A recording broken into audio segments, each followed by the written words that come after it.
Thanks for joining us again. We had Gibbo back last week, but Matty's back this week, mate. How are you? Oh, good.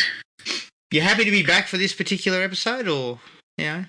Well, speaking to you fine gentlemen's always a pleasure, but let's just say we could have had a better selection. So, over the top would have been more appropriate.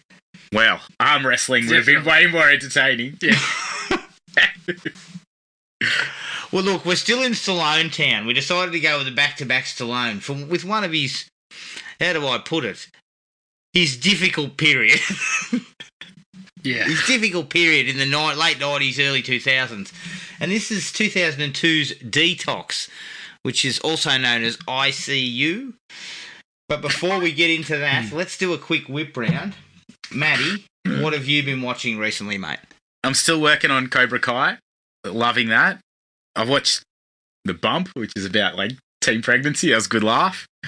I've been on the Watch, which is based on Terry Pratchett, on his books, and that's really entertaining. Actually, that's definitely worth a look. It's sort of like 8 45-minute episodes or something like that, and I'm about 3 deep into that. Really good. It's like a fantasy, but you've got the crime. The crime has all been streamlined, so you like join a guild, like the Thieves Guild or the Assassins Guild, and everything they do is legal. So it's and then the police are all just considered incompetent, and then they start doing their job, and it's pretty good. Yeah, it's a really good watch. I watched Guardians of the Galaxy, always a classic. It's been a while since I've been here. I saw The Blob with Jad. Oh yeah, good viewing. Yeah, I love that. I saw Us. Which what did you think of Us? I loved it. I thought it was really good. Obviously, it's pretty open with trying to give you a bit of a social message in it, but I enjoyed the plot. It left me scratching my head a bit at the end, like in a good way, and I enjoyed the plot of it as well. It's like a bit wild, a bit wacky, and yeah, I like all the acting in it. It was really good. How did you like I Got 5 on it being repurposed as that spooky kind of... It sounded good, didn't it? Yeah, it's so good. Yeah, I was happy with that. Yeah. Yeah, I got onto that. I got onto Endgame as well. I finally watched that, which was a long time coming. Yeah, I was going to say, yeah, you've done fairly well. Did you manage to dodge spoilers and things? Or? Yeah, I did not know what was going to happen. I did nothing. Well done. I've got my ear to the ground on this stuff, but it's just opened up a bunch of questions. I got to go watch some of the other things. I got to Captain Marvel and Doctor Strange and stuff. That we'll get there, and. I finished the Comedy Store, which was a great doco series, definitely worth watching, and wrapped it up with an entire season of The Bachelor. Oh, shit. The Bachelor? A whole season? Pretty much. That was this the US or the Australian Bachelor? The US. They are very uptight about sex over there. That's entire episodes dedicated to I'm saving myself. Yeah. They made such a big deal about how he banged the previous, because he's like a previous Bachelor contestant, and he'd banged the Bachelorette like 4 times in 24 hours. They made such a big deal about it, and then this girl's like, I'm saving myself for marriage, and if you touch the other girls, then I'm not going to be a part of this. And then he like bangs one of the other girls and says, I've done this, how are you going to deal with it? Yeah. And she's like, fucking walking away, you idiot. And then he's heartbroken. It's pretty funny. So he's a very smart person. He's like, he's upset, but he's like, I've still got 2 or 3 other girls to choose from. Like, as soon as she said that, he should have just said, we'll leave this here. you can leave now, because that is not going to happen. He was a gentleman about it. He's like, I like to try before I buy. I was hoping he'd go with like the Eddie Murphy. Yeah, I fucked it, but I make love to you.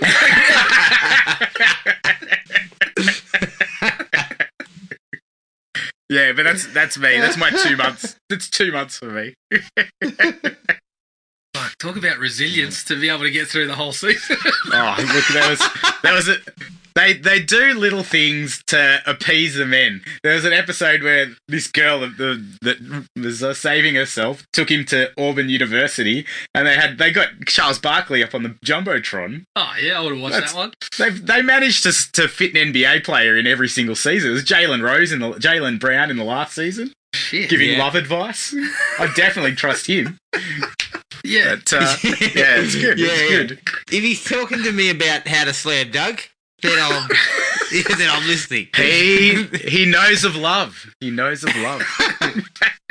Yeah, look, I remember that. I remember that season, and quite frankly, he didn't even look convinced of his own advice. He had an earpiece in and he was nodding a lot. Yeah.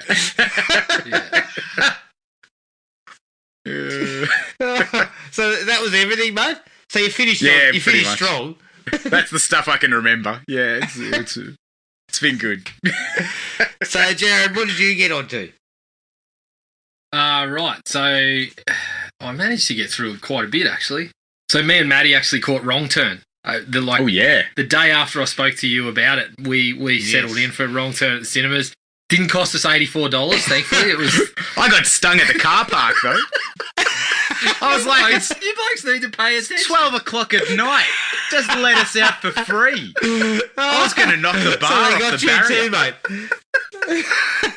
Yeah, as we're walking out, the big thing that says "put your license plate in here." That's never been a thing. It's never been a thing. But Yeah, but I'm Jared, telling I was you, it's a fucking big dirty now. on Wrong Turn. I wasn't looking. Yeah. You were too busy fucking kicking the dirt to worry about, that thing the big thing that you walk past that said 4 hours free parking. I thought about constructing a heavy worded email, but I didn't get around to it. Yeah, and it wasn't about the parking; it was about having to sit through Wrong Turn. I didn't mind Wrong Turn. It was okay. It was okay for stretches. Like some of the opening parts were actually really good. The scenes where they were trying to hike the mountain and stuff and encountering the traps and stuff. Some of that was pretty good. It was a bit haunting, some of the kills. Yeah. But again, like my big issue was they go and ask a few questions. Like once it all breaks out, they ask a few questions. But by the end of it, it may as well just have been the fucking hillbillies again. So, but it was worth a look. Like given as we spoke about, Adam, the dearth of options at the cinema at the moment, it wasn't too bad. I followed that up with The Little Things, which is the new Denzel piece. Adam's in. Well, yeah. Well, this was the thing. Denzel. I read about it before going in and knew the response was middling and pretty much got that. But Denzel, as always, is super watchable. Like, the guy is just a master of the craft. Like, I'd watch him just fucking sit there on screen for 2 hours and not do anything other than fucking look at me. He's so watchable. Rami Malek is, I feel like he was a little bit miscast. And Jared Leto goes full Leto. He's just, So he's sending used condoms in the mail to Denzel. I think so, because his character had a limp and walked like he, walked a bit funny and stuff. Just like, Jared, Do they? on the set of something like the Suicide Squad, his castmates let him get away with it. But I suggest Denzel bails him up and says, "Don't send me that fucking shit ever again." yeah, you send that shit again, and you'll fucking find out about it. But no, I mean, his character looks like a fucking strung out Jesus. Like it's always got to be kind of that way with him now. And the guy's a fantastic actor when he's in the right bit of work. But I think that the problem with this is the idea is, like, parts of the idea are very sound, but it just doesn't. It tries to go for these twists and turns that just don't hit. So it's a little bit boring. Denzel?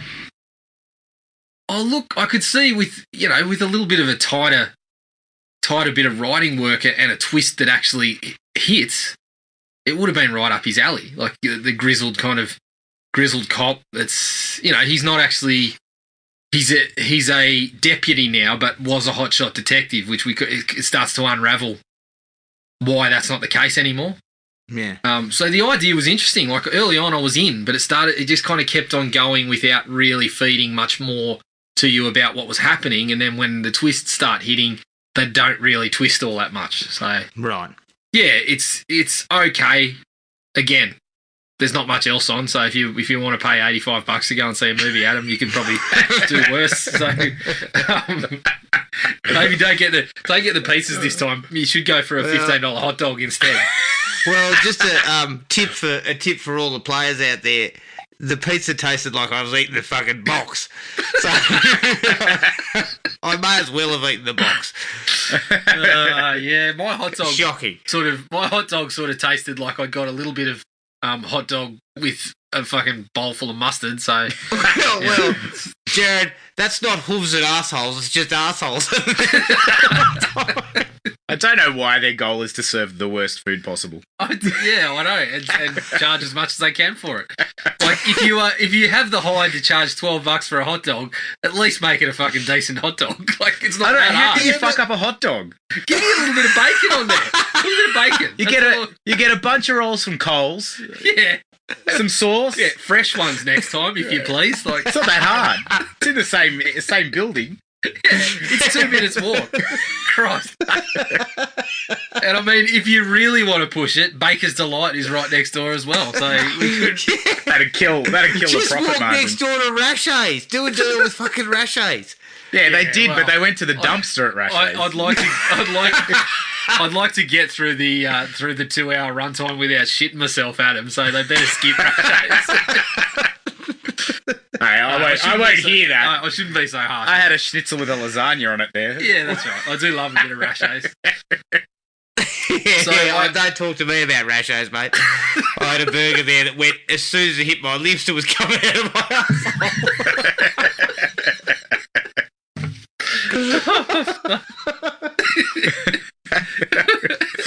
Probably still preferable to the pizza, I guess. But I also I was at the cinema again. I've been there plenty of times lately. But I took the kids to Dragon Rider, which was a bit of fun. Danish production.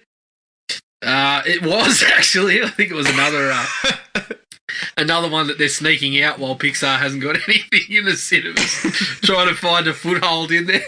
But yeah, it's not great. Adam, I spoke to you briefly about the days, Jared. Well, they're trying. I spoke to you, Adam, about revisiting 48 Hours. Oh yeah. So I kicked that off. Look, it's still all right. It holds up pretty well. Aside from the rampant racism on the show from Nick Nolte towards Eddie Murphy's character, I was pretty shocked, to be honest. I knew, obviously this is dated and aged, so I expect a little bit of that. But, yeah, it was pretty full on. And they do address it for 30-odd seconds, and Nolte has a couple of words to Eddie Murphy, but I mean, shit, it's a little bit eye-opening.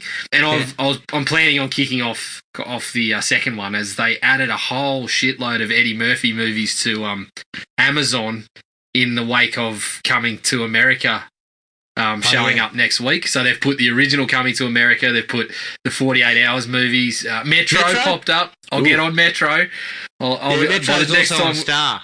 Yeah, by the next time we speak, I'll have watched that probably. So, in TV land, Adam, obviously you watched this as well, but the Cecil Hotel documentary, the Alyssa Lamb one, didn't love it. I didn't love it. No. I just felt it was overly long, and it spent a lot of time on...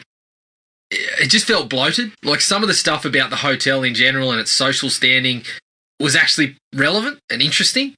But at the end of the day, it didn't actually spend... There was times where you were just kind of like, just get back to the case. And the resolution was sort of what you expected it to be, and it didn't look good for some of the internet sleuths involved. I did like that angle. I did like the fact that they kind of came back on that. But they took far too long. That was a 2-hour movie that went for fucking 4 hours. Yes, yeah. I was just like, you're wasting my time. And as I said to you, Adam, I obviously wasn't supposed to have this reaction, but when they talk to the British couple about booking a cheap holiday and they've got no fucking idea they're booking a holiday in Skid Row, I was fucking laughing my ass off. I couldn't stop laughing. Sticky. The bloke says, we got in there, the floors were sticky and the water was tasted terrible. I'm like, you booked in Skid Row, mate. Get a Google map out, you fucking idiot. Yeah, that's right. Just do a cursory. I mean, all you got to do is get Google up and say, where should I stay in LA? And the first thing that'll come up is not the Cecil Hotel. Yeah, I shouldn't have been laughing, but I was. You have to be doing it on the cheap to want to stay there. And clearly, like, these guys were excited. I kind of felt bad for them when they were talking about how excited they were to get the cheap holiday. But then I thought, you know, you really, this is the definition of you got what you paid for. You really should have looked into that. Yeah, overall, wasn't real pleased with the doco. No. I finished up The Stand. Yeah.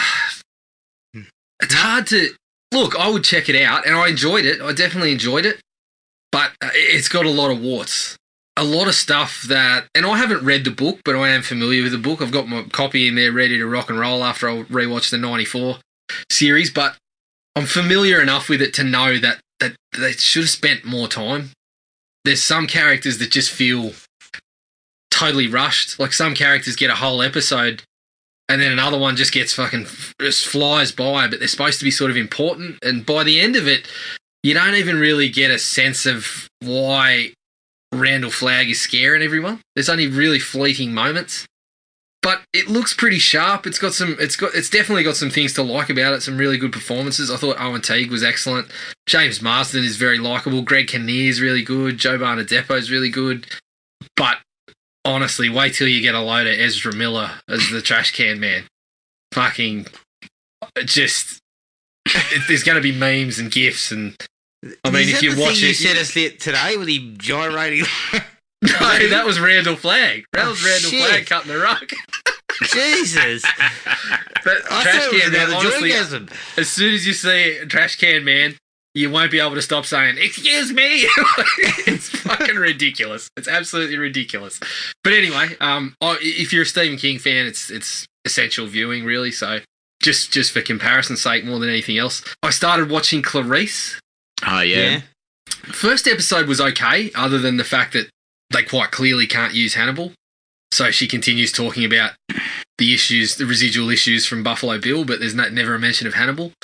The second episode, I kind of had similar feelings, but I can't sum it up better than, I think it was Vox or someone like that. I read an article that essentially said, you take a CSI episode and you chuck Clarice Starling's name in there, and that's what you got for episode 2. And so it's a pretty fair drop-off already. It's going to struggle to hold me, I think. Really, it just makes me want to go and watch Hannibal again. So, not the movie, the series. So, and finally, Adam, I think we've got a bit to talk about here. I've jumped onto Walker. Yeah, I'm onto Walker. Give me your thoughts. Look, you're not wrong. I could do with a few more fights. I could do with a little more of that sort of thing. It is right up CW's alley. Like, you can almost pick the characters that have to be in there.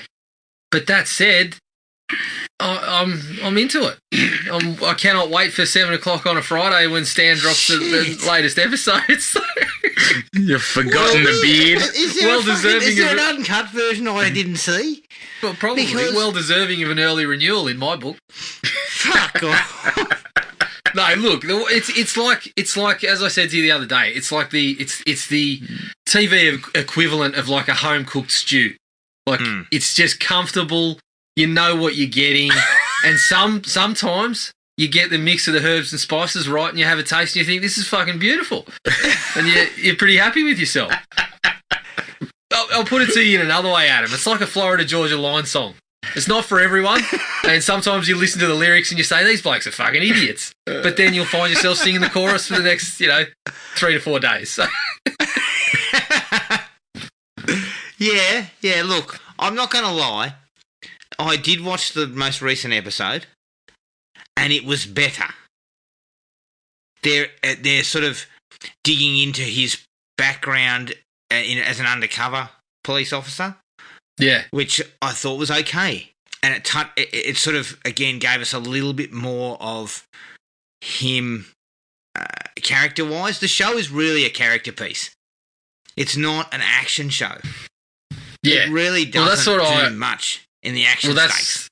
That's right. I want to know when Walker's going to visit the dojo or the local sort of MMA club and start learning some moves to start applying. No, I just want to see him crack the shits and just beat the living piss out of somebody. Like, yeah. You want to see a bit of. I mean, they sort of glossed over his residual issues, though. Yeah, it's been Within very 5 quickly. episodes, he's kind of now a family man. It's like, hang on. Yeah, and as I said to you, like, what sort of undercover work is the bloke doing if his son was managing to find him pretty quickly? Well, I also like that he changes his appearance by putting on a flannelette shirt and putting his hat on backwards. Yeah, We'll never work out that he's Cornell Walker. It's a staple. Seems- It's a staple of undercover work. He appears to be doing it in his own fucking stomping ground too. He's not that far removed. But anyway, let's not get too much into that because that might ruin Let's the not stew. delve We too might deep into the details. Is that right, Jared? Yeah, that's right. You don't want to look? No, you I don't don't want to dig want to. just in case?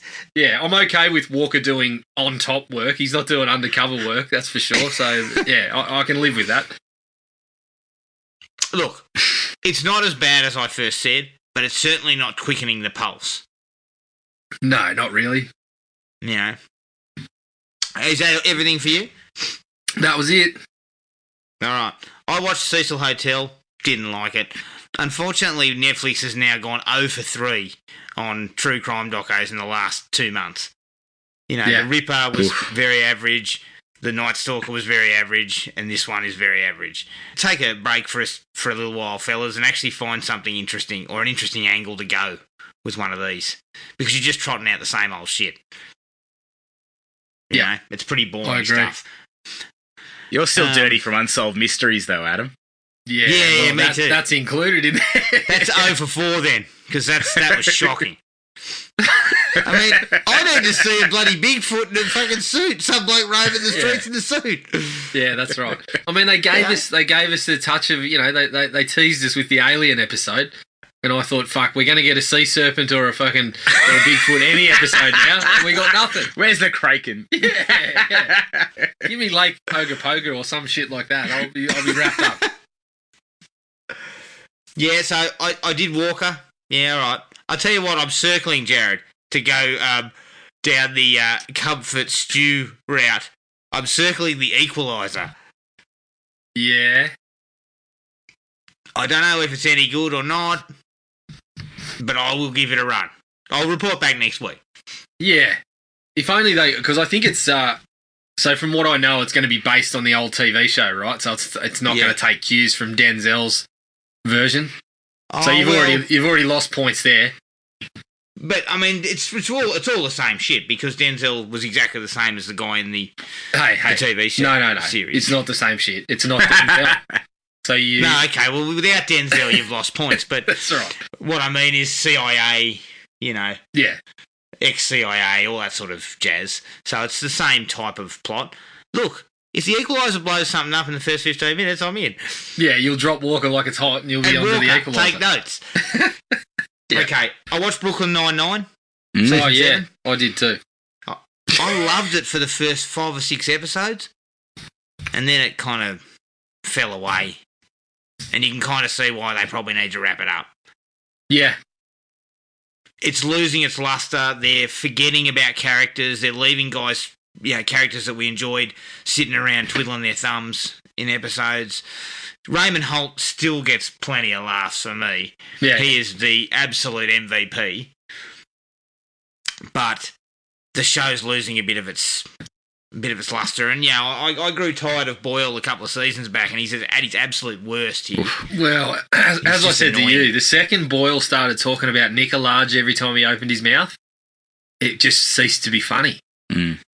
Yeah, and that was about in season 5 or something, didn't he? Start talking about his son. Yeah. Well, so the moments where he still gets me laughing are when that shit is in the rear view. You know, like it's just the stuff that was funny for him was this kind of his idolisation of Peralta. And they got back to a little bit of that. Like there was some episodes here where I've got more laughs from Boyle than I did in a while. Like Boyle in the jacket. I don't know why, but I was laughing at Boyle with the jacket.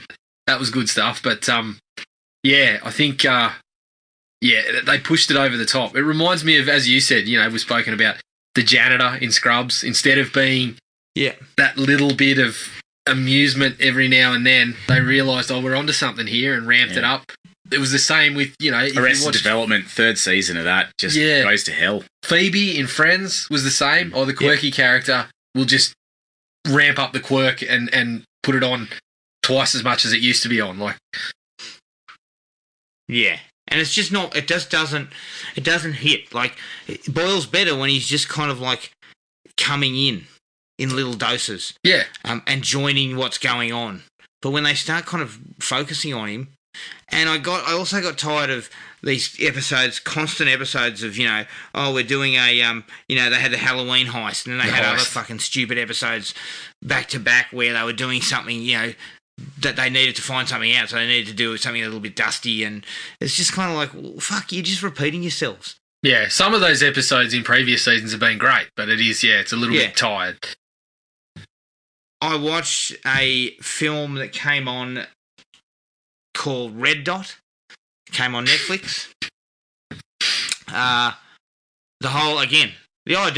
idea was sound, but the execution was sloppy and stupid, and the killer's motive. I mean, you want to talk about long games? This guy is running a long game. Right. It's a long, long game. So it's really, really hard to cop when you find out what's going on and how it's been done. It's kind of just like, oh, God, So avoid that one. And the last thing I watched is I jumped on Star on Disney Plus and watched the 30 for 30 Doc and Daryl about Daryl Strawberry and Doc Gooden from the New York Mets. Yeah, quite interesting. Jeez, those blokes were getting on the gear. I tell you. Oof, the 80s were a rough time for that pair. Yep. But that was it. That's a good list. All right. Let's take a break, gents, and here's the trailer for 2002's D-Tox. You ever play hide and seek? What makes that game so much fun? It's when the hunter is staring right at you. One by one, he takes them. I see you, but you don't see me. One by one, they fall. 9 dead cops inside of 6 months. This guy's a different breed. FBI agent Jake Malloy has followed his trail to this remote outpost. There's only 10 of you cops. I don't think anyone's going to be bored. Now, one by one, Jack's missing. his fellow officers are turning up dead. Split the building into sections. Each person will clear that area. Life begins with death. He knows how the killer works. What are you looking for? It's him. He's taking trophies. He knows how he thinks. You studied guys like this, right, Doc? They don't just kill you. What he doesn't know is who the killer is. We're dropping like flies here. Hey, Malloy. Time to see how strong you really are. Shouldn't you be at home? He's at my house. 1311, west side. Go, go. I'm sorry, but Mary can't come to the phone right now.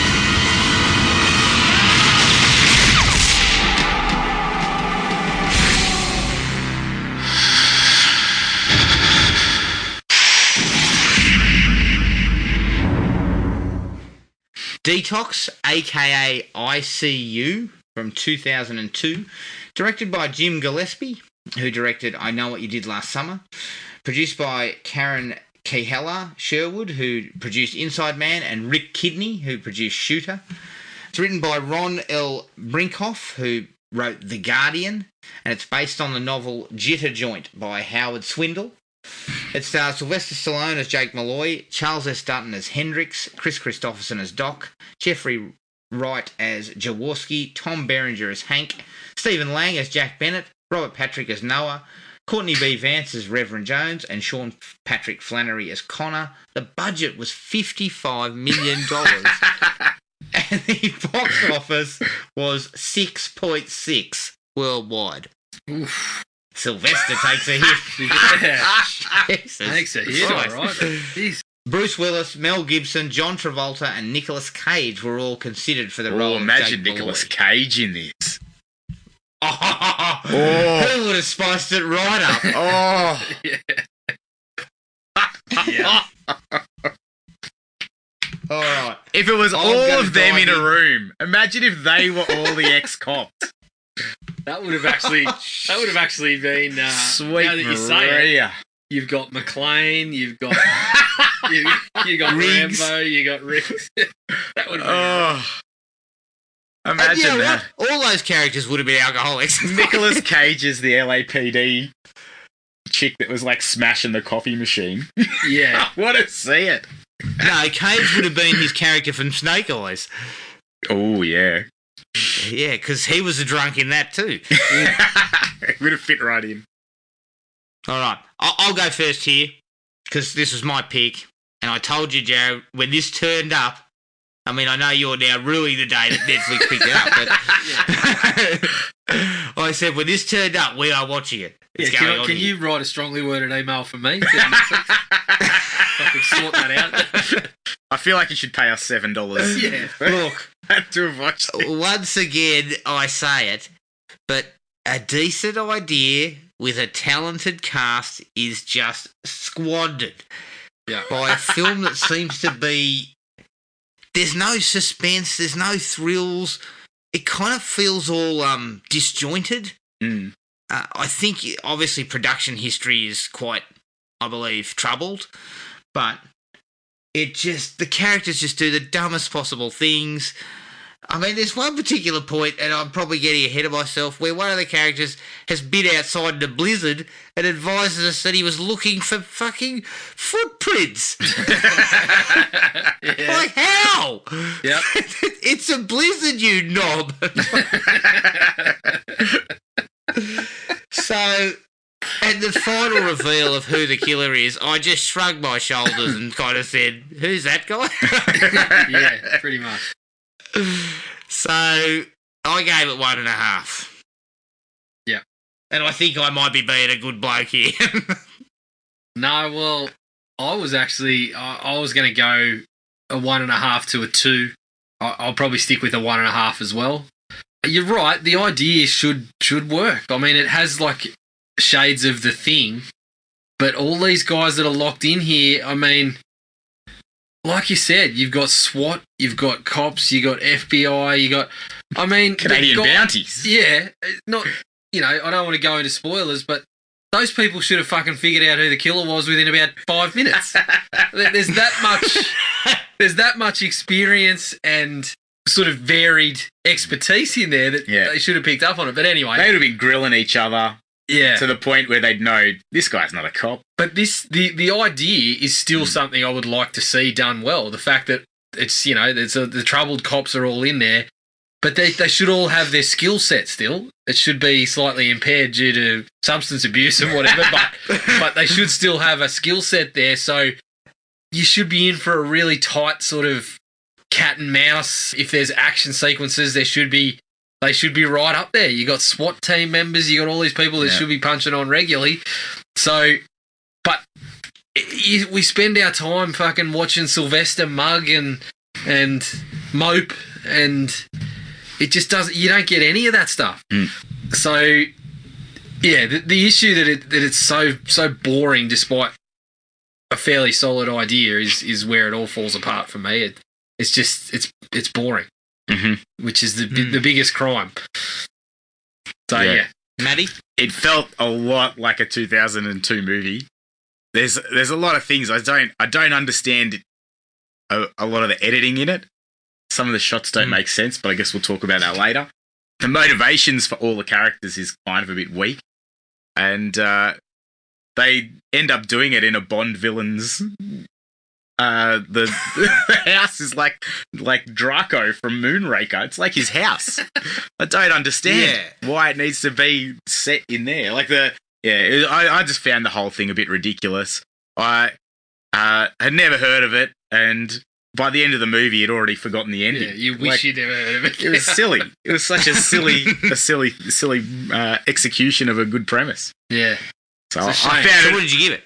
1.5 is lucky in my books.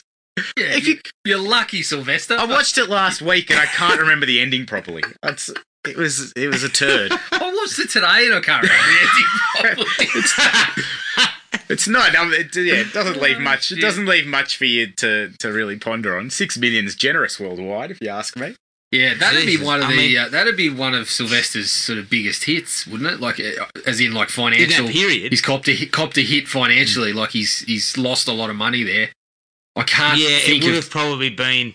Look, that was in a real down period for Stallone. Yeah. I mean, the movie was actually shot in 1999. Yeah. So it sat on the shelf for 3 years, and that's why there is a director's cut. And they actually did. I did a bit of quick digging. They actually said that the director's cut is more of a thriller that goes away from the kind of action sort of beats that this kind of tries to go for. But I'd suggest that it doesn't make it much better, because the film's littered with the problems of I don't quite know what... Like, Jim Gillespie, I mean, what the fuck is he doing? This movie is ripe for some suspense. But it's just bungled, but his direction is terrible. Yeah. Like, it's terrible. I mean, we're getting ahead of ourselves. So let's get to the likes. Look, it has a good cast. These are all good actors. Whether they're giving good performances is debatable. Yeah, when they started introducing people, I was like, it's surprisingly deep. Yeah. And a director with any sort of skill and a script that was better written, you get something out of these guys. They lift their game. But it's pretty obvious that they have brought their game down to the level of the material. Yeah. I mean, I wouldn't say there was any great performances. Jeffrey Wright probably gets the best performance because he gets to ham it up. Yeah. Because he shot himself in the face and everything. He's got those tics and all that. Yeah. So he gets to kind of hide behind some kind of like some ticking and everything like that. Well, he gets to have a bit of fun. He's one character that's a bit of a loose cannon. You're not sure what he's going to do or what he's motivated by. He just seems a bit loose. Oh, yeah. I could tell you what he wasn't going to do, but we'll get to that in the dislikes. But yeah, the cast is really good. Jeffrey Wright is doing something a little bit different, which I didn't mind. I thought at times in the opening parts he didn't get a lot to do, but Chris Christopherson was all right. Yeah, just as that kind of hard ass kind of stone face. He had nothing. But again, he doesn't have. There's no depth to his character. There's no depth to any of them. But I just remembered the love interest in the place. I'd forgotten her completely. Oh man, I'm getting to that. I'm getting to that in dislikes. Yeah, Sylvester. Read the room or read the script and think about you don't need this. Yeah, perhaps. I actually. So Matty, you disliked the location. I didn't mind it. I thought it was again. It if used well, it's like something like the ship from Alien. It's created isolation with the snow. Yeah. But there's a lot of concrete. There is a lot of concrete. That was one of my issues. I felt like I didn't know where anyone was at any given time. Yeah. So a little bit of difference in those parts. But yeah, the dull kind of look to it. I looked at it and I thought it's like the ship from Alien or something like that. That's what they're going for. Yeah. And it could have worked. I mean, we're going to say that a lot, aren't we? It could have worked. Yes, we are. Look, coming back to what I said before, the basic premise of a group of alcoholic police officers being stalked and murdered in an isolated place, it has potential. To me, you say that to me, you put that on a piece of paper in front of me, and I'm a studio exec. I'm going, yes. Yeah, well, the elevator pitch, it's a pretty good one. Yeah, and it's interesting, and I don't want to come off as a huge supporter of this particular film, but I have read the book. Oh, so as soon as you saw D-Tox back, when you rushed out to cinemas to hand over a bit of cash to Slide and bump that up, from 5.99 to 6, you raced out and picked up Jitter Joint as quick as you could. No, I only got Jitter Joint recently. Right. I've heard it's pretty average. Well, so far, I haven't read all of it, but the idea is similar. So the book's But I like the think movie. Good idea. Pretty average execution. Well, again, I want to get to. I guess I need to find out what the end game is. But the idea of the book is similar, but doesn't have that kind of crap about the killer who killed his missus. Yeah. What it is this guy goes into rehab, and then he's a great detective, but he's a piss wreck. Well, it's at the and he's told he can't. Yeah, his missus is part of sending him there, right? I think so, yeah. And then basically... What do you mean you think so? Did you read the book? Yeah, I did. You skim reading. I mean, I'm a little hazy. It's not, as I said, it's not great. Yeah. But people start getting murdered in the rehab, and of course he's a good detective who can look into this, but he's also, his mind's clouded by piss. So it doesn't go for this whole, there was a serial killer who's now back. Yeah, which kind of automatically, like straight away, to me, that's a better idea. Yeah. We don't have the backstory at the start. Yes, exactly. And again, I don't want to get into this because we will get to this in the dislikes, but the book, I think, uses the premise a little better. Mm. Which, again, I like that idea. I like what they did, and I'm with you, Jared. I think the location is good. I don't know why you're running a skeleton crew in the middle of fucking nowhere. No, you know, if anything goes wrong. Yeah, you need all hands on deck. Again, you've got some people who could cause you some fucking problems if shit goes haywire. So don't run with the skeleton crew. I know you got financial problems, but get some back up there. Let me tell you, mate, T. Berringer's not going into bat for you. No, Berringer's getting rolled the second. Tom Berringer. Yeah, he's getting rolled the second when shit goes Stallone down. kicks off. Yeah, Berringer is not the man to stop that. I actually thought the first kill of the copper, who's basically had his eyes drilled out and a nightstick shoved down his throat, and he's hung up kind of hogtied. I thought that was a nice little nasty touch. Yeah. And I did like the fact that it was a fake out. Not a fake out, but basically it was done to lure Malloy away from home. Yeah, that was set up the death of his missus. That wasn't a bad idea. My big question, though, is why is a cop who is so on edge not fucking walking to the door with his gun? Because it was within reach. And he seemed pretty fucking jittery about the whole situation in the bar. I don't know enough about the peephole. I'm going to sleep with the gun. I don't know enough about the peephole, but how do you time the drill to go through the peephole as you're looking at it? Because he's not looking, and then he's got to kind of take his head away and jam the drill. Look away, drill. Look away, drill. Yeah. But I agree. Yeah, I felt that was a moment of, you know, just a little a sharp little bit of work to set up what the killer was actually doing and what he was going for. So yeah, I was okay with that. Look, there's a couple of nice shots. I laid the slipper into Jim Gillespie, and I will lay it right into him down the track. There is one really nice shot of the camera descending on Charles Dutton as he's walking across doing his ice fishing or getting ready for ice fishing, and where it kind of just descends down really slowly and then kind of lands right on him. Yep. Which I thought was a really nifty little shot. And then there's a really nice shot of when Christopherson runs outside for, I don't know why, into a blizzard, yelling at the top of his lungs, but it would have gone nowhere. And then they kind of pan across, and the killer's standing behind him with the axe. Yeah, that was. And he's bathed. He's in darkness, and he just sort of charges at him. That was pretty solid. I like that shot. I thought that was nice. Yeah, I too questioned why he forged on in the blizzard too, Adam. I thought the second he opens the door and sees that the person's gone out there, I'm just like, fuck that, cold. Too cold. Hold up. Yeah. And he's in trackies and a bloody. He's in trackies and a sloppy Joe. Yeah. You're freezing your tits Get off. a bloody wind cheater at the worst. Like.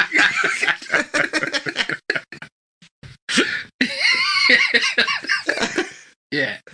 Yeah, I agreed. I'm opening the door and then closing it immediately. Going, where's the fire? That old bloke that pops up after the car, he's like an icicle after a couple of minutes in there. Yeah, that was. That certainly wasn't in my likes, that part. I did get a couple of laughs in there. I don't know why. Again, very simple. Shouldn't have made me laugh. But Charles Dutton walking out of the cabin that's smoking up and gives it the deluxe cabin, my ass. Great delivery from Charles. Yeah. Got a bit of a chuckle. Yeah. But the best moment of comedy for me, which came when shit was getting a bit, nasty, was the cook when they first store the body in the fridge, and the cook's kind of peeking his head around the corner and then just kind of brushes his hands and goes, I think I'll be just going with a salad tonight. I could have done with a bit more of that. To be honest. Yeah. Less Stallone moping like an idiot. Yeah. More of that type of stuff. Yeah, couple of laughs to break up the tension or the lack of tension for me. Look, I only had one other like, and I don't know where you guys might be sitting if you got any others, but I did like him impaling the killer on that. I don't know what looks to be a combine harvester. Yeah, well, as soon as I saw it, I said it looks enough like a combine harvester for me to call it one, because I don't know what else you would call it. I did like that, and I did like that he actually picks him up off it again and jams him on it a second time. Yeah. That Solid. was pretty solid. Anything else? I liked Charles Dutton having a chat with Stallone in the bar, and he gives him his gun, and Stallone shoots a hole in the roof. Yep. His reaction was hilarious. Yeah, that was perfect. Yeah. How did you think this was going to go? I've missed a bit. I've missed a like. Oh, what am I doing? I'm shortchanging D-Tox. I actually like the fact that Stallone tried to kill himself, and that sort of pushes it forward into rehab instead of Dutton just leading him by the hand into rehab. Yeah, I actually thought that was okay, and I guess what they were trying to do was humanise Stallone. I still feel he wasn't indestructible. Yeah. I don't know who's finding him. I think it's I don't dislike it, but I guess it's not a like for me because it's attached to other things that I think don't work as well as if you just had it gone with the setup in the book and made it like his job and his family were at stake without having to kill the partner. Yeah, look, I do agree. I still believe that the setup of the book is more... You could have done the exact same thing and just put it in that snowbound location. And the book offered, in the snowbound location, you could have got better results. I think. Yeah, I don't feel like the stuff at the start really adds that much to it. Yeah. Anything else, Matty? Look, my likes are all incidental things. I don't know if many of them were on purpose. Like I mentioned the girl at the coffee machine cracking the shits, and that was stuff like that. Yeah, just ease off the coffee. Yeah, I loved how torn up Stallone was, but about his fiance dying, but he's hanging out with his mates at the bar. He's not coming home, do I? He's not. I've got some things to talk about there. I just was like, mate, why are you so upset? You didn't even want to hang out with her. But it was pretty. The montages of her in black and white were not purposefully, but were ridiculous and hilarious. Yeah, I couldn't help myself. Yeah, I'll give you the tip. You got them in the wrong section.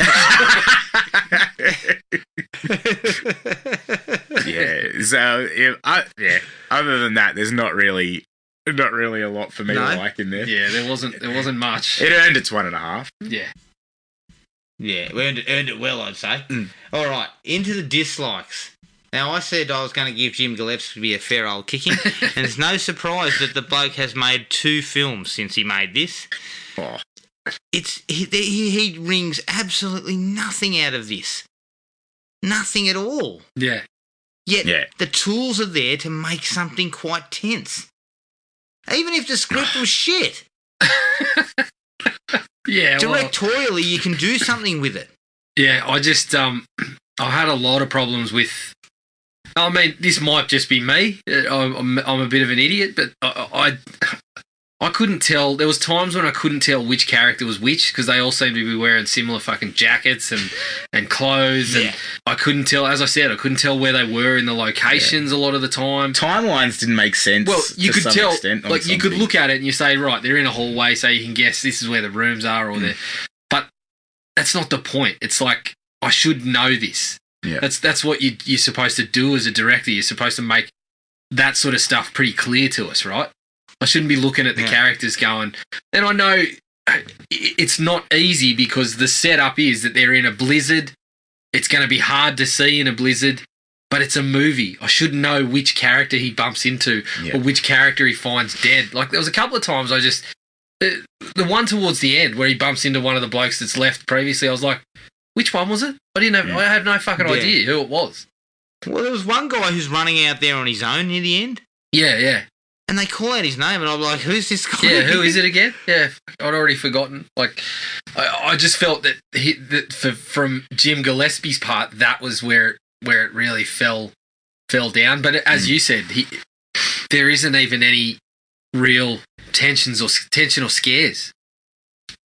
Yeah, and there could have been. And there was times when when it was building to a thing like standoff where we don't know who it is, and it could be anyone. But that just fizzles too. Yeah. They had to have a guy with an English accent in there. Just give it away straight away. You know, I love the fact that they roll out Stephen Lang. Stephen Lang is just the biggest prick in the place. Yeah. And it's like, you know he didn't do it. Yeah. Come on. Well, you know what? I thought minute one, he's a mongrel. For whatever reason, Adam, I was watching it, and whenever he was on early too, the music kept going like rising in the background. But then I can't remember what you said something about Stephen Lang the other day, so I thought you mentioned he was the killer and kind of spoiled it for me, and I was like, oh fuck, all right. So I'm watching it, and when it starts going, I was like, this seems way too obvious that they're making it him, but fuck, they're really selling it. And then he died, so I actually did get a bit of a shock. I was like, oh fuck, I thought it was him. Yeah, but did you notice I could only tell it was him because he had glasses on. Yeah. Did you notice the way though? Jim Gillespie then moves on to Tom Berenger with a little bit of. Tom Berenger's then our next buddy guy in the gun. Yeah. Speaking of that, it's so stupid. Speaking of so that, poorly played. We knew from second one it was not Jeffrey Wright. As soon as he starts walking out and going, like, you know, ticking and kind of, I'm like, yeah, it's not him. He's a loose cannon. Exactly. It's not him. Yeah. And it's just so you knew from minute one that it wasn't Robert Patrick either. Yeah, that's right.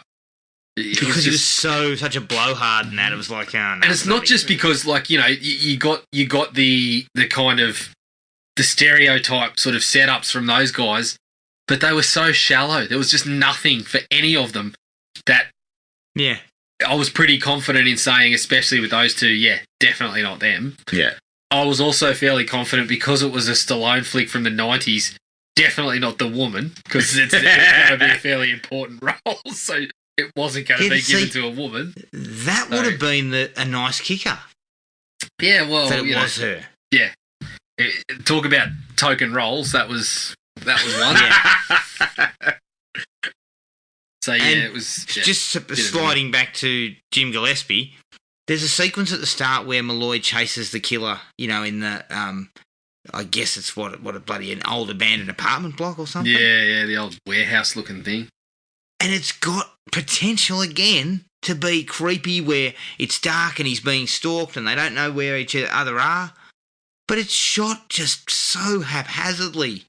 Is that the one where he just can't see what's going on? Is that the one where he demonstrates that he seems to be really bad at fucking policing by charging around the corner into what would be the line of fire every time he runs around the corner?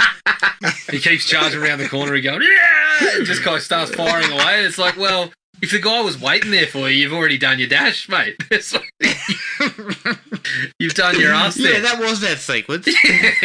Yeah. Is that Jim Gillespie's fault again? Are you going to pin that on him? We may as well. I'm pitting that on Stallone, but I'm just saying that Jim Gillespie. I mean, I'm sure he's a lovely bloke.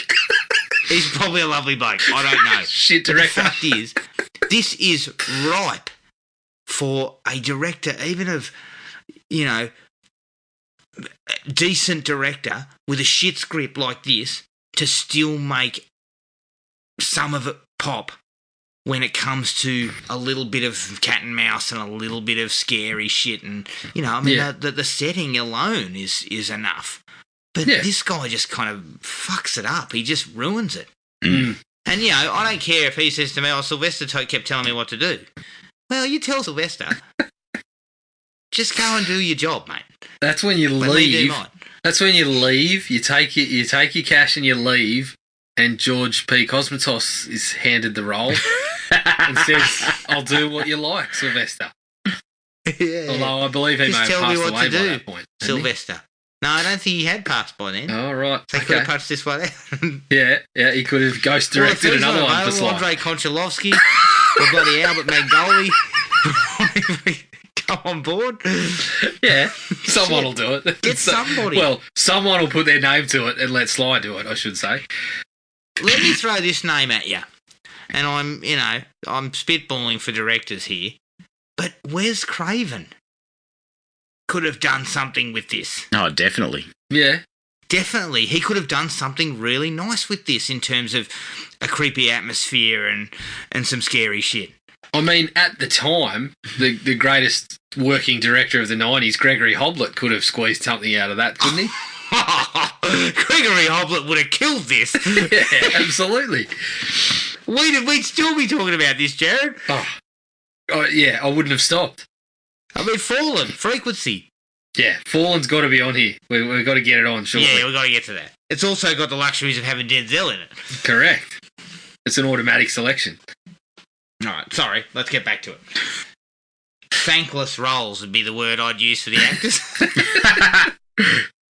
Yeah, yep. Stallone is bad.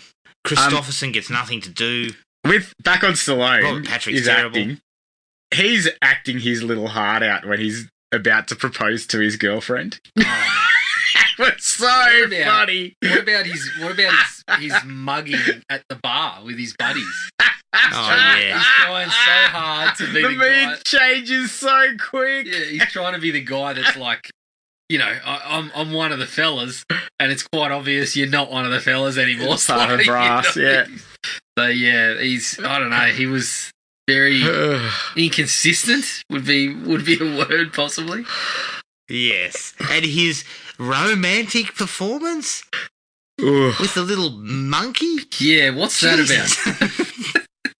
Sylvester.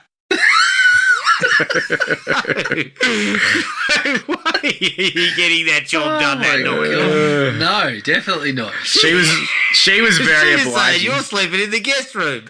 Yeah. I mean, You smell like booze and you're sleeping in the guest room. She left a whole bloody roast on the table. We're cold. She is not falling asleep on the couch and waking up in a happy mood. yeah, waking up to a bloke that smells of rum and cigarettes and has a monkey instead of a rose. I mean, that roast is flying at Sylvester's head the second he fucking walks through the door. If she turned up to be the murderer, then she murdered herself and then came back from the dead, that would have been a good twist. I mean, Mate, if she turned out to be the murderer, he would have deserved it after that performance. I mean, it's a classic case of, the term fridging. This is like textbook fridging. Like, just having the woman in the movie for nothing but this. And somebody was like, what's the idea of the perfect woman? Doesn't give a shit when you're at the bar until midnight when you were supposed to be home eating a roast and proposing. Yeah, then ring in his pocket. What a dickhead. And you've stopped at some fucking shop and bought a trinket monkey for me. Oh. Fucking imbecile. He didn't seem that in love.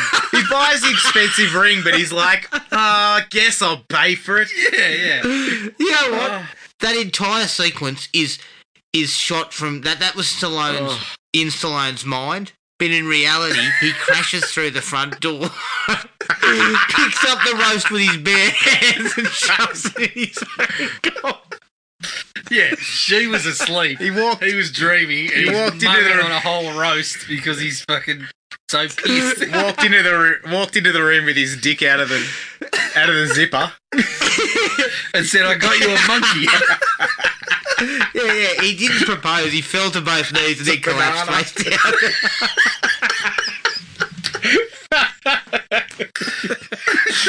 Oh my God, Sylvester, stop it, please. In the morning, and he's fucking got a puddle of vomit next to his mouth.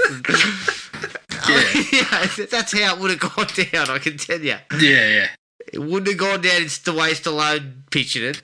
No, that was definitely a Homer Simpson-esque memory of the night before. That was like Homer Simpson. He's fucking seen missing, and then he's naked dancing around a pole, just at the end. But yeah, like seriously, there was just absolutely nothing for her to do, bar be his motivation, and. It's a very looking at the relationship. It's a fucking skinny motivation because it's such a strange relationship. And there's a shot that I just burst out laughing when she's dead and he comes charging into his house, pushes his way through like they seem to do in these movies. Oh, God. Forget about the crime scene. You just run through it, and then he rounds the corner and there's like 10 cops in a row. Yeah. And they part like the fucking Red Sea. At the same time. Yeah. And her corpse is hanging there. It's not a phone call. Not a phone call ahead of time. Look, Stallone's on his way. Yeah. Lock the door. Don't let him in. Especially if there's been a grisly murder. They all, by the turning around and looking at him, they all seem pretty aware that that's his partner. And every single one of them fucking steps aside. Not one of them goes, just you might not want to see That's this. how much they like the bloke. Oh, maybe that was it. No, because they're all going, look, it's his wife, but I got fucking no idea what happens. He might be able to figure it out, so fucking let him through. Oh, I don't know. Adam, I actually had just to go back to Jim Gillespie for a minute, they opened up with an absolute pet hate of mine, and it was the intro where it's on like one of the crime scenes and the guy is talking over the phone. Yeah. The fucking strobe effect, that kind of stop-start, a la sort of Tony Scott, but Tony Scott used it to good impact at certain points. This is just like the perfect example of using it for the sake of it. Like, there was just no reason for it to be there. It just added nothing, and I was like, oh, God, I just hate seeing it. It kicked the whole thing off on the wrong foot for me. So I guess... It reminded me somewhat of, like, the start of Seven. Yeah, which feels like what they were going for. To really great effect. That opening credit sequence is excellent. But then they started, every 90s film started that had a serial killer in it. I believe The Glimmer Man uses a similar style at the start. And it's like, it doesn't work. And in this case, it doesn't work at all. I mean, it's just awful. Yeah. They said and they keep cutting to him, the killer. Yeah. I mean, they almost give the game up. Well, he's talking... And you're kind of getting hints of his voice, even though he's using like the vocoder or whatever to cover it up. Yeah. I hated that. By the way, where do you get these things? Oh, fuck, I don't know. I mean, shit, it was 1996 that Scream came out, and I've been looking for a working one ever since. It hasn't shown up yet.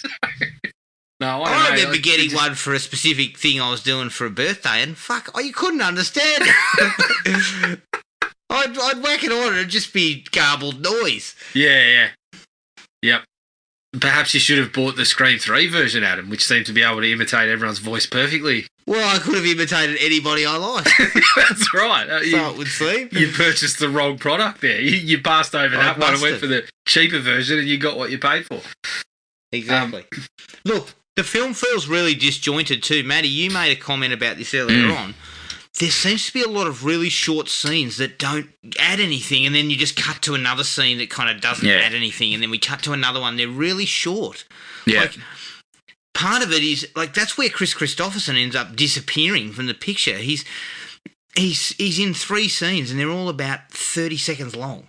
Well, fuck, Adam. He had songs to write. You give the man give the man a break.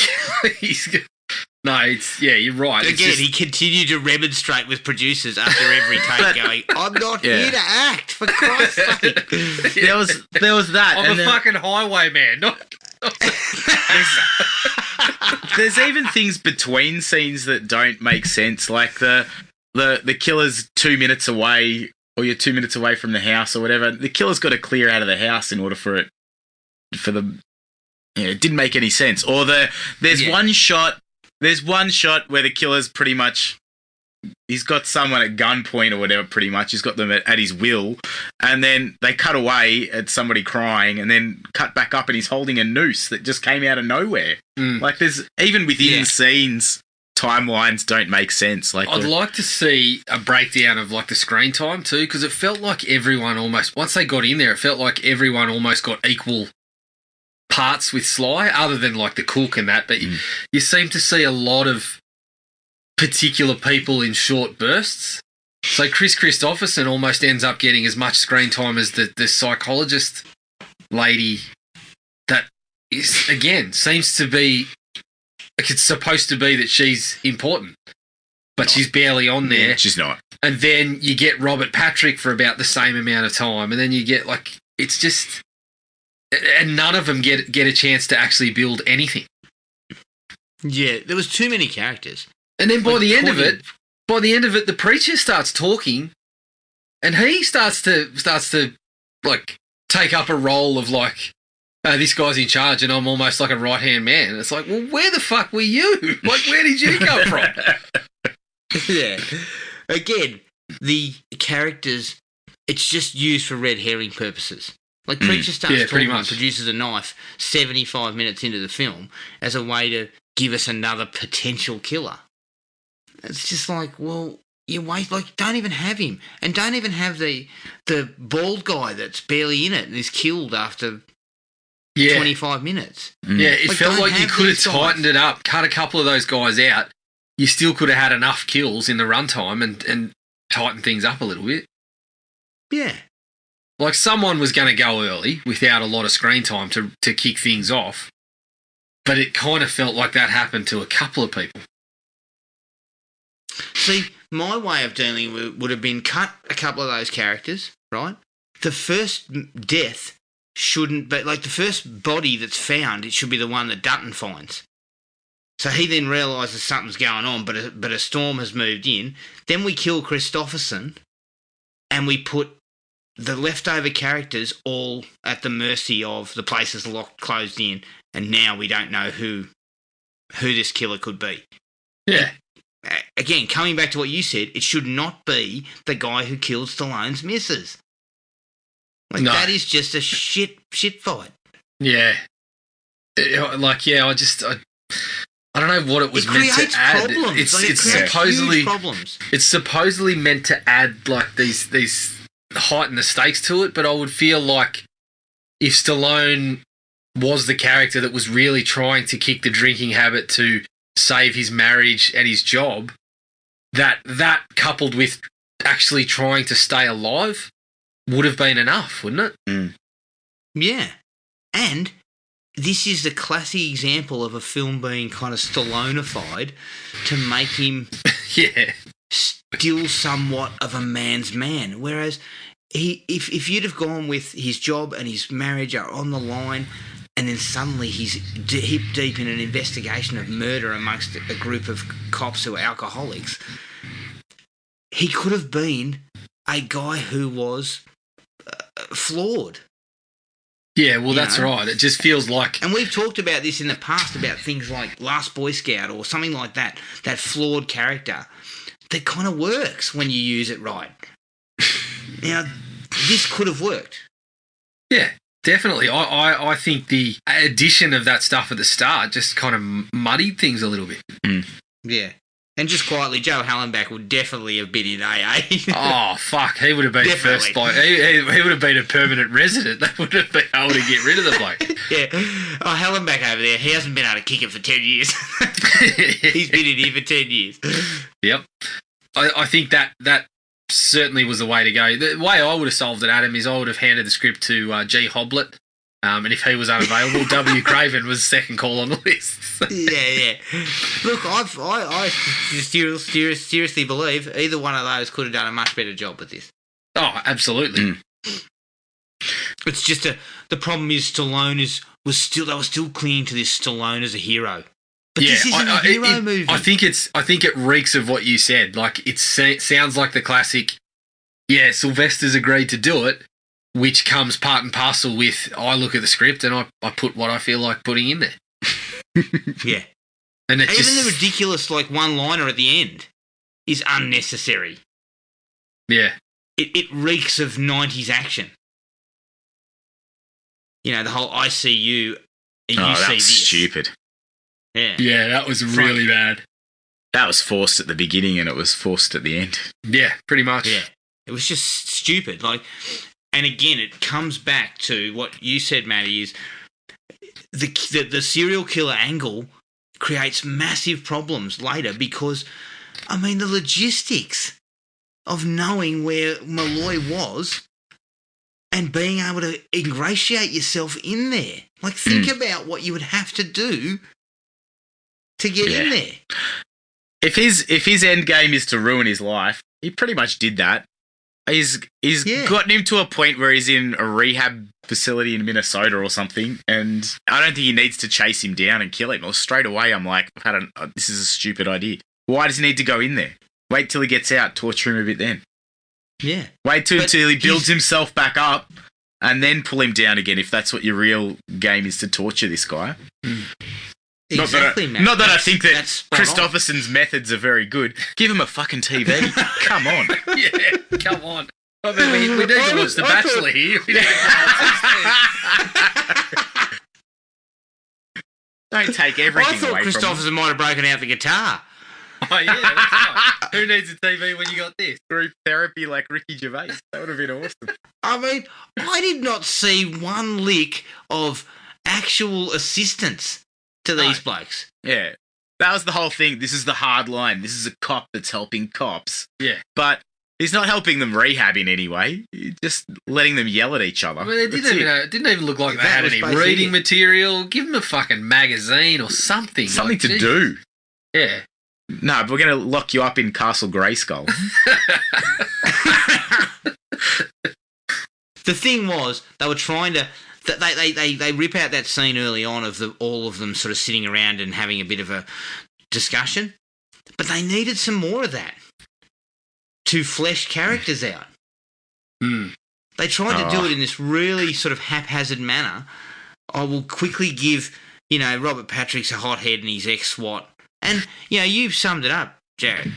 You've got 8 police officers with varying skill sets who are trapped in a place and being attacked. That's right. And a Mountie. You would think that someone who's in SWAT, which is, special weapons and tactics, would have some tactics around how you would operate in this situation. All right, guys, I'm taking a gun. Not just I'm going to a cell. like I'm locking the door. I'll see ya when you've gotten some actual help. That would have been fine. Anyway. No, but their only idea is, quick, let's get to the safe and all get guns. Yeah. I'll tell you, I think Chris Christopherson studied under whoever was running the Pinehurst Academy in Crystal Lake and employed their methods, which seemed to be actually, I do fuck all. I just have you here. You just stay here while I do nothing. Yeah. Should we actually talk to these kids and try to get to the root of their problems? Nah. Yeah. Do we diagnose anything? Okay. No, there's no diagnosis needed. We just fucking take everything away from them. They'll be right. Yeah. The woman comes in and goes, Doc, should we really get the medications out and have a bit of a round table? And he just pulls out his guitar and goes, "Oh, it was a ha. Hey, he says, Doc. We're going with those methods, are we? Yeah, he says, Doc, and she says, I'm not a doctor. Yeah. Sunday morning, Cockney coming down would have been the tune to play for all the alcoholics, I reckon. Oh, God. Plus, I've got a question for you. You have just slit your own wrists, right? But then as you are being wheeled into rehab, you're asked to hand over your service weapon, which you somehow still have. Yeah. Charles S. Dutton should have just been looking at him going, shit. I didn't realise you still had that. The best is, I'm going to rehab. I better take my badge with me. Yeah. Why? He should have turned around. Dutton should have looked at him and goes, where the hell did you get that? Surely there's an intermediate form of counselling before you get locked up in the cage in the concrete. Yeah. And they don't even successfully showcase Stallone is having DTs. See, this is where it should have. Absolutely. It should have been. It's again. It seems like all these ideas are there and possibly in the book, Adam. But it seemed like essentially it turns into a prison, prison full of cops. Oh no, what was in the book, Jared? I Yeah, I think you did that. Like the bloke off the TV that reads a page every 2 seconds or whatever. You've been studying his method. To be honest, Jared, that's how I watched the the movie cover. too.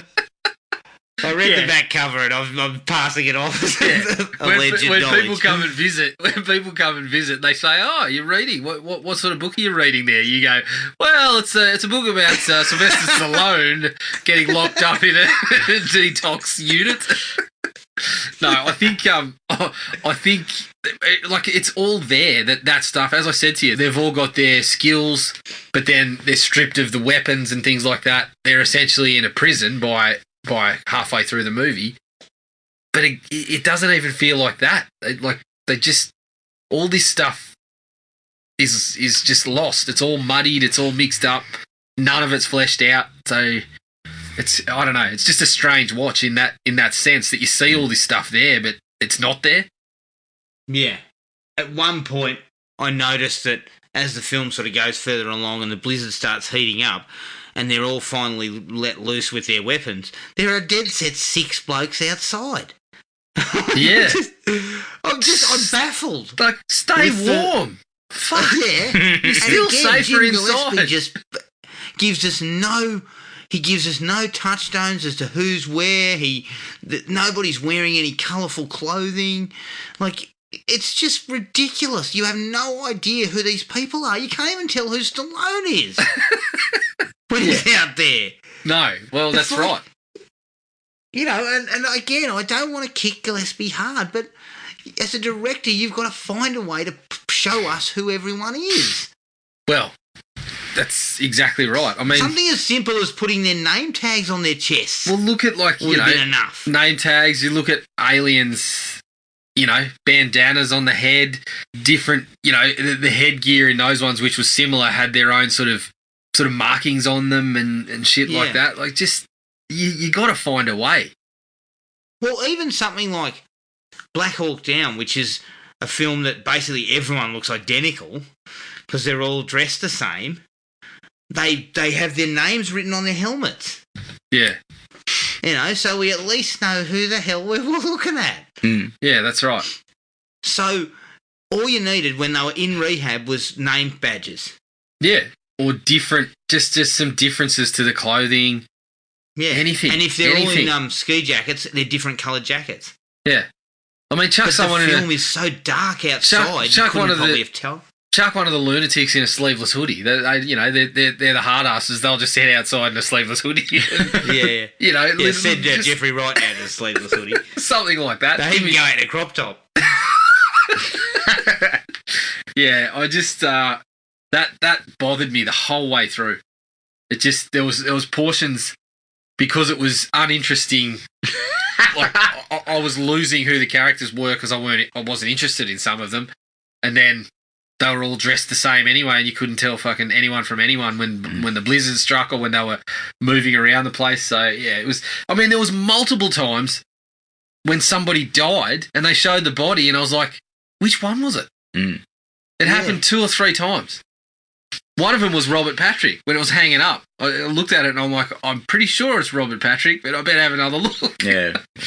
It's just. But also, what it didn't do well and again, this comes to probably one of my, as the film sort of rounds out, it didn't offer a mystery. It didn't offer Stallone a chance to kind of uncover via actual clues who it was. No, he just stumbled on it.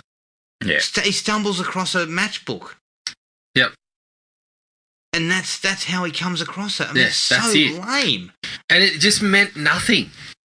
Like, the killer, we know who it is now, but what was your fucking motive for killing the police? I thought that would be all tied in because you're in a group of police. Like, you didn't really like go he was there. an ex-cop who'd been fired or something. Yeah, it just focused all on, I killed your wife when you weren't there, or your partner when you weren't there.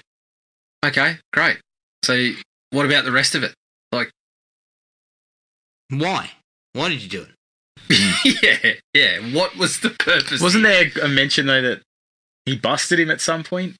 That was it? There was I think... You ruined my life, I'm going to ruin yours. Fleeting... But that should have been... Wasn't it? That should have been the main motivation. Yeah. Like, why did you kill these fucking 10 cops or whatever before... Yeah.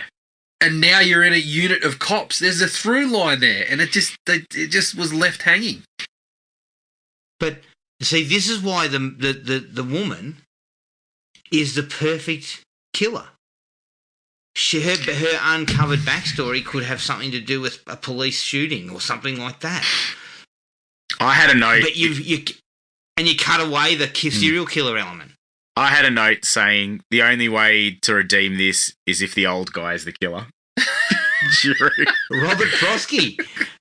If he pulled his pants down at some point, his high-waisted pants, and pulled out a knife, that would have made it entertaining. I was hoping it was better. I was waiting for him to pull out a magic movie ticket and for Jack Slater to show up. And Arnie to make an appearance. Save the day. Now, one thing I want to lay the slipper into is, why did we need a kind of quasi-romance? Like, it reeks of, like, shit that's cut out. But him and the doctor, he kind of makes a couple of comments to her that kind of seem like there's a romantic element and that he's worried about her. But then it never sort of pays off. It never sort of needs to actually exist. Yeah, it doesn't make any sense at all. It doesn't fit in with the rest of the plot. Because he's telling her, he's handing her the gun and going, you know, if anyone comes through, you kill him, lock your door tonight and all this. Like, he's worried about her. I'm like, it's not like her for 5 minutes. It's not like her therapy has helped him heal in any way whatsoever. There's no reason. Yeah, it's just another part of it that shouldn't have really... Well, if it's going to be there, it's got to be actually... Something's got to be written down about it. What do we do with the doctor and the psychiatrist? As you said, Adam, it was overtones of... Again, Stallone-ified, it was overtones of... It's a love interest. Mm. Yeah. Which we don't... It's completely misplaced. It doesn't fit anywhere. He's still in mourning, right? Yeah. You can't be having montages of your ex-potential fiance and then be hooking up with a nurse on the side. Yeah, crazy. Exactly. And the worst part for me was, I mean, Slater, the killer, I mean, he was about as menacing as a fucking wet fart. He was so uninteresting. Like, when he spoke, I was just like, oh, just shut up and get on with this. Yeah. Like, get on with it. Yep. Let's work him out. Let's kill him. You know, he's just so annoying when he starts talking, and all his phone calls at the start. Yeah. Again, there was just not an ounce of menace to any of that. What does he call himself? No Karasama. Common denominator. Not a shred of Karasama. Zero Karasama. God, he doesn't even know what Karasama means. Yeah, it was such a letdown. Like, talk about, there wasn't much air left in the tyres, but whatever there was just let out as soon as that was revealed. He comes across as so cocky on the phone, and I know exactly where you are and what you do and all your moves. And then he's like sobbing in the house, in the therapy center, and it just doesn't. There's no menace once he's in there. There's no, that's a mood changer. That's something different that we've seen from him. He just goes from sobbing to murdering people. The only thing that could have saved that twist was a good explanation for what the fuck he was doing. And we didn't have that wasn't there. Nope. Well, also they proceed to bring Charles Dutton back for reasons unknown. Oh, he was great. I like that guy's voice. I love Charles Dutton. I love him, but he should have been in the facility as one of the alcoholics. Like, he's the kind of guy who gives you that kind of that powder keg performance. In fact, he would have been perfect in the role of Robert Patrick. Well, see, I didn't actually mind him. I didn't actually mind someone being like the way he was stuck there because of the blizzard as well. And he finds the body, but then it felt like that should have led to possibly him in some way helping discover who it was or something. Yeah. And then he can't get in the facility or something like that. That's right. He can't get in to help. But it feels like it's this ironclad facility except for some shack that they can all come in and out of.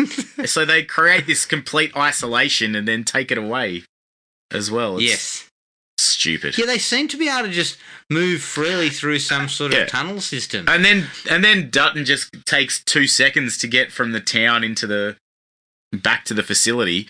So they've taken away all the isolation that they've created. It was well, if annoying. you were going to have Dutton, Jared, you should have had him investigating the corpse. He finds the corpse, and I thought, okay, well, we're on here. He's going to start uncovering it. I would have been okay with him finding out a little bit earlier who it was. We don't necessarily know, but you know, him in a he tries to get in contact with the facility. Yeah, him in the whole sort of race against time thing to get there before, to warn them or whatever. But it just none of that came about. No. And my last dislike was the final fight sequence between Stallone and the killer. Just indecipherable. It's just darkness. Speaking of wet fart, Adam, that was another one. Oh yeah, that was that was a shot. That sort of thing. It just kind of was like a whimper. Yeah, it sucked. And especially a Stallone film where you've sort of Stallone-ified it a little bit. Like, don't you have a massive punch on at the end? Yeah. This Isn't that how you end it? Again, you've got Stallone, an FBI agent who appears to, well, we're supposed to believe he has some he's a wily sort of character against a guy who's impersonating a police officer. Yeah, and looks like he's about 60 kilos. Yeah, and so we're now hand to hand. Stallone should be licking his chops. Yeah. He's going to fucking wipe the floor with this bloke. Yeah. He doesn't even need the bloody combine harvester. He's got a knife in his arm and he still lifts him up above his head. Just give him a standard old fucking garden rake and he could do the job with that. He would have finished it off right there and then. He does a full clean and jerk with an arm with a knife through his arm. Yeah. I didn't. Again, it was just a culmination of a bunch of shit that I didn't quite like. It's a culmination of a bunch of shit you didn't even like. I think you've hit the nail on the head. I've still got my last word on it, Jared. And I said Stallone-ified. Yeah. It's a weird mixture here because we were Stallone-ifying to make it sort of action-ish for Stallone, but it was also a period where Stallone was probably looking for roles where he could be different. So it's a real sort of Frankenstein's monster here because he's trying to be like vulnerable, but also then has to pick guys up and clean and jerk them onto especially machines. Yeah. Well, it was after Copland, right? Yes. So he should have been happy to just take this on and say, okay, well, it's a thriller. I'll give it a crack. Mm. But maybe it's just a play to try and get back into an action movie or something. Yeah, I feel like that's where it ended up. Yeah. Yeah, Well, you know what? I would have been happy for Stallone to do a pass on this script. Yeah, I would have been happy Because for him to pass altogether. Yeah, I feel like right. you should have done a pass on this as a pod review. Yeah. Jared, do you think we'd be reviewing this right But now if I Sylvester think- Stallone wasn't in it? No, we wouldn't. Or would we, if it ended up in the hands of Gregory Hoblet and Denzel was the cop? Like, fucking oath we would be. And Nicolas Cage was the murderer. Yeah. No, Cage was the one banging the coffee machine. You put That. bald Travolta in there. Oh, That's yeah, a loose well, shit. cannon if I ever saw We one. are absolutely reviewing it if Travolta's in there fucking carrying on like a loose unit. But this is like, I feel like Stallone did do or something of a pass, or had somebody do something to it, because it's just all that stuff with the his partner with Mary at the start.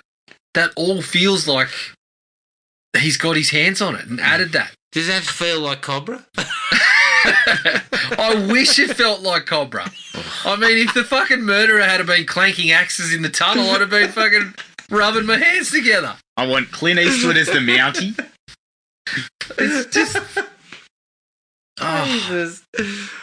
I mean, you couldn't afford that cast, Matty. If we enter the final fight to the strains of Angel of the City, we're laughing. Oh, bloody hell. this movie would have been an absolute ripper. Can we Yeah, recast look, Jamie Lee Curtis as the nurse? Well, I mean, shit, you got to give him something to do first. Yeah. Look, the problem is, mate, you hire Clint Eastwood, John Travolta, Denzel Washington, Jamie Lee Curtis. All of them are going, I need more depth. What the hell is this? Yeah, I think I so. need this written for my specifications. So you've had your final word, Adam. I've actually got a couple of extra dislikes here to throw out there. Oh, shit. Have you? We've been talking for an hour and a half. I know, but Sly shaking during his dreams. Oh, yeah. Talk about acting masterclass. That is just... It's like someone's said, look, Sylvester can't do this. Just get a cattle prod and you're going to have to sit under the bed and we want him tossing and turning. You're going to have to hit him with the prod. He's kind of going, just like twitching and fucking rolling around. I mean, No one has a nightmare like that. Oh, I forgot about that. That was just genius. that was bad. the worst part of the performance. It was. I think that was probably the low point of his acting performance. My other favourite part of the movie, my number one favourite dialogue exchange was when they think it's Jack and they find out that Jack had killed someone, and Stallone goes, how did Jack end up getting a job here? And the lady goes, I vouched for him. He was totally rehabilitated. And nobody pipes up and says, look, that still doesn't make me feel all that comfortable about the situation. I don't even think you're a doctor. Yeah, what are your credentials? Yeah. The other bloke, he wasn't a doctor, he was just a bloody guitarist. What's going on? Who's running this joint? I again laughed aplenty when that one came out. Just like, you haven't explained that sufficiently. We need to circle back. Let's unpack this a little bit before we move on. The first question is what? Excuse me? What are you me? talking about? Did you say he was rehabilitated? He killed somebody. Oh man, so bad. He killed somebody. Is that why he looks so shady every time I see him? Yeah. And when he's stealing lighters, nobody, you people that supposedly know this aren't concerned that he's sneaking into people's rooms and shit. He's got form. Get rid of him. Chuck him out in the blizzard. Yeah. Make him walk home. That's the sort of behaviour that can escalate. Yes. It is. That's right. Is there any other dislikes? You got anything else, Jared? No, that was... I'm wrapped. Matty, you got anything? Yeah. No one's touched on... He's arrested the killer at some point. The killer's let that known. And then he's in the facility with the killer and doesn't know who he is. Surely you remember someone you've arrested. See, I don't even remember him saying he was arrested. What was I doing? Pretty sure.